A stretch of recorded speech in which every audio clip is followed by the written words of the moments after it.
យន្តហោះ F16 ថៃទម្លាក់គ្រាប់មកលើឃ្លាំងអុកញ៉ាវងឌូបណ្ដាលឲ្យមានមនុស្សរងរបួស2នាក់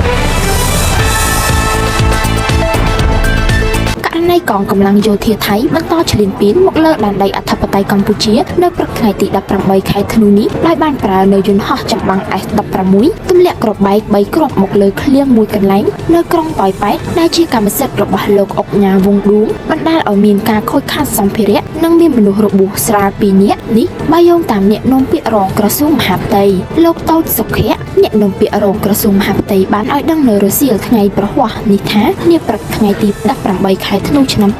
2025យន្តហោះ S16 របស់ថៃបានទម្លាក់គ្រាប់ចំនួន3គ្រាប់ចូលតំបន់ទីប្រជុំជនស៊ីវិលរបស់កម្ពុជាភូមិផ្សារកណ្ដាលសង្កាត់ផ្សារកណ្ដាលក្រុងប៉ោយប៉ែតខេត្តបន្ទាយមានជ័យបណ្ដាលឲ្យខូចខាតអគារមួយខ្នងដំបូលឃ្លាំងអុកញ៉ាវងឌូផ្នែកខាងត្បូងសម្ភារៈមួយចំនួនទៀតនិងមានអ្នករងរបួសស្រាល2នាក់គិតមកដល់ថ្ងៃទី18ខែធ្នូឆ្នាំ